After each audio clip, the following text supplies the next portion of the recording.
Welcome back to So You Really Want to Learn Latin, and today we're going to move on to nouns. We've done a lot on verbs so far. We've been looking at the first conjugation, that is verbs that go like amor. And today we're going to find that nouns also have this way of grouping themselves, and all nouns in a particular group behave in the same way. So, nouns fit into groups called declensions. And we're going to begin with the first declension and look at nouns that go like Mensa. When we lay out a noun, what we're doing, first of all, we'll just look at the singular now. We're laying out the noun in 6 cases. Okay? The cases are called nominative, vocative, accusative, genitive, dative, and ablative, and all 6 cases have a particular function. We're going to spend a lot of time looking at what those functions are, but just for now we're going to have to learn how the noun declines, so that when we want to look at the various cases that the noun gets into, we know how to get there. So, starting from the top, the nominative case is used for the subject of a sentence. So when a noun is the subject of a verb, we put that noun in the nominative case. And I've got a grammar video, English grammar video on how nouns behave, which you might want to check out first. But in Latin, if the noun is the subject of the verb, it goes in the nominative case. And that, in the case of mensa, would be that form, mensa, with a short a at the end of the word. The vocative case is used when you are calling to someone, when you are addressing someone. So if your name was Lucy and I was calling you, I would say, Lucy, how are you today? Now, all nouns have a vocative case, even if it's a little bit unlikely that you might ever want to address them. And Winston Churchill famously disputed the likelihood of your ever wanting to address a table when he was a young boy at Harrow, not doing very well at his Latin. But if you did want to talk to a table, you would put the table in the vocative case and you would go mensa, and that would mean, oh, table, speak to me, I'm speaking to you. Traditionally, we put the word o in front, just to make clear that we're talking to the person or the thing. So, oh, table in English, mensa in Latin. Okay, on to the next case. The next case is the accusative, mensam, and the accusative case is used when the noun is the object of the verb, the direct object. We're going to talk a lot about the difference between subjects and objects, but just for now, let's learn that the accusative case is used for the object. The genitive case, mensai, the genitive case is used for of. So mensai means of a table, or of the table. One thing to notice, Latin doesn't have an indefinite article.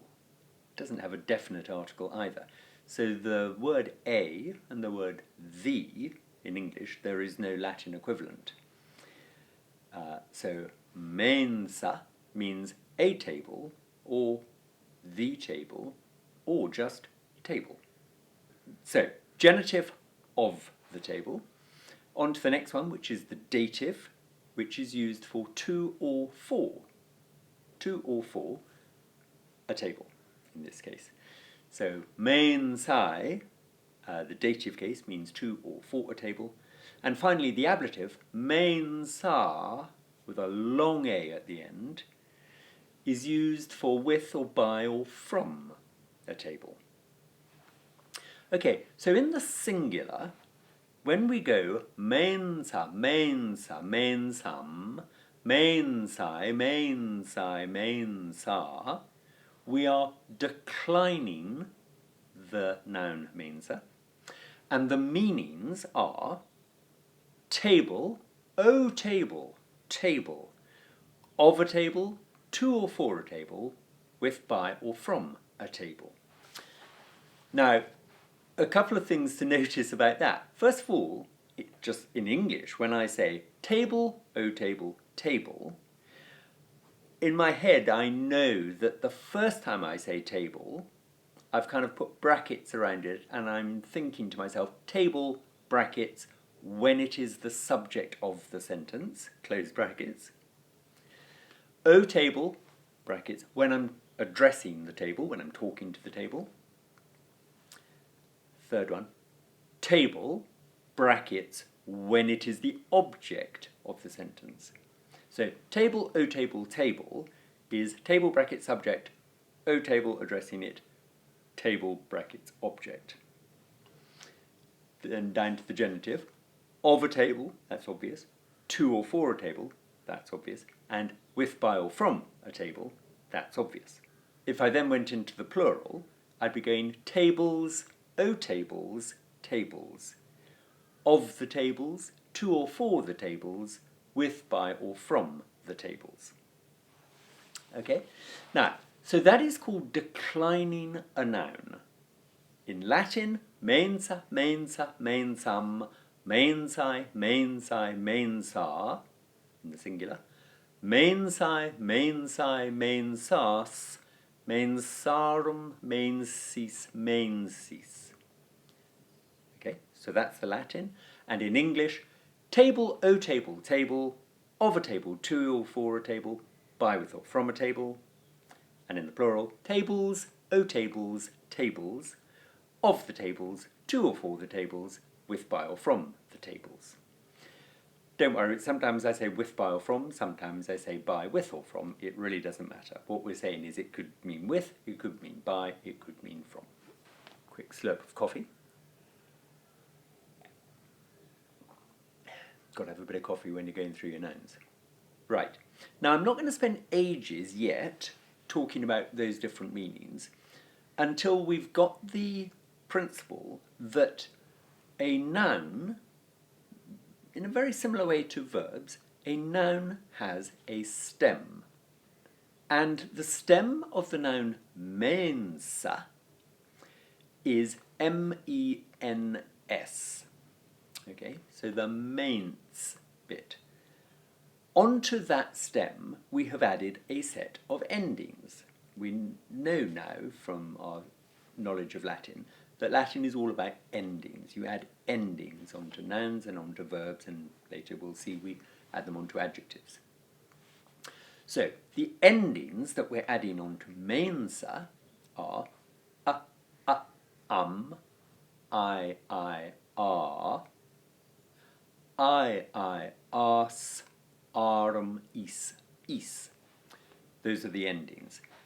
And we can add those endings onto the end of any first declension noun. So, for example, if we were to take the noun puella. Now, puella means a girl, and the stem of puella is puell, P-U-E-L-L. So everything apart from that A at the end of the first word. So the noun puella would decline puella, puella, puellam, puellae, puellae, puella. Puellae, puellae, puellas, puellarum, puellis, puellis. And if we were to take another noun, such as agricola, agricola means a farmer, and it would decline agricola, agricola, agricolam, agricolae, agricolae, agricola, agricolae, agricolae, agricolas, agricolarum, agricolis, agricolis. Okay, Now, any first declension noun will decline in exactly that way. Okay? They will always have those same endings. I, are, I, as, is. We can just roll on loads and loads of nouns and they will all decline in that same way. Now, the problem you may have noticed is that unlike the verbs we've learnt so far, the endings of first declension nouns are not all unique. In other words, the same ending appears more than once. Now, that is going to cause us a little bit of difficulty later, but just for now, if I were to ask you to say, what is the Latin for, let us say, of the farmer, what you would have to do is say, what's the Latin for a farmer? And that's agricola. Decline it, agricola, agricola, agricolam, agricolae, agricolae, agricola. Okay. Run down that declension until you get to the right form for of, which is the genitive case. And your answer to what is the Latin for of the farmer would be agricolae. Okay. If I were to say, what is the Latin for O farmers, if I was addressing a group of farmers, you would say, right, I've got to be in the plural now, and you would decline agricolae, agricolae, agricolas, agricolarum, agricolis, agricolis, and you would run down that declension from the top until you got to the form we use for addressing, which is the vocative case, which is the second one we get to. So, the Latin for O farmers would be agricolae. That's fine when I'm giving you an English word and asking you to put it into Latin. It's, if you think about it, a little bit harder when you go the other way, because if I give you the Latin word puellae, that word could be a number of things. It could be the genitive singular, it could be the dative singular, so far it could be of the girl, or it could be to or for the girl, or it might be a plural form, the nominative plural, the girls, when they're the subject, or it might be the vocative plural, oh girls, if I was addressing them. Now, don't worry about that. I'm going to teach you how to cope with the fact that the same Latin word might have two or more meanings. But for now, I just want you to get those 6 cases, singular, and 6 cases, plural, firmly in the numbskull. If I give you a first declension noun, you are going to have to write it out in full.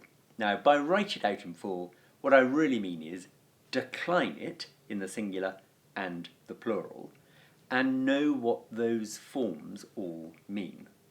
So if I were to say to you, write out in full the Latin word nauta, which means a sailor, and is a first declension noun, you would write out, or you would say out loud, nauta, nauta, nautam, nautai, nautai, nauta, nautai, nautai, nautas, nautarum, nautis, nautis.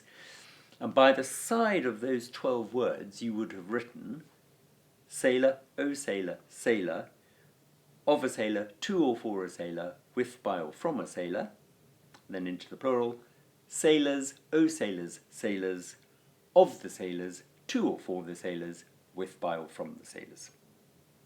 Okay, so that's quite a lot to get to grips with. It's your first lesson on Latin nouns, and there are 12 words to learn now. So take Mensa as your base noun. Mensa, mensa, mensam, mensae, mensae, mensa. mensae, mensae, mensas, mensarum, mensis, mensis. Those are the Latin words. You've got to know that when you decline those words, you are using the 6 cases, which always come in the same order: nominative, vocative, accusative, genitive, dative, ablative. And you need to know that those 6 cases in order mean subject, O when you're addressing the person, object, of, to or for, by, with or from. Okay, so we'll leave it there for now. I just want you to go away and learn that stuff. Learn Mensa off by heart. Learn the names of the 6 cases off by heart. Learn the meanings of those 6 cases off by heart. And when you're sure you know how Mensa goes, make sure you can write out in full a group of nouns that go like Mensa. And we'll give you to be working with the noun regina, which means a queen, incola, which means an inhabitant, puella, a girl, nauta, a sailor, and of course mensa, a table. So that'll do for nouns for now. Go to the description box below and you'll find a link for a little practice sheet on this, just giving you advice on how to write out in full a noun and how to check you know its meanings. And see you next time for the distinction between subjects and objects. And it gets a little bit tricky then, but should be fun.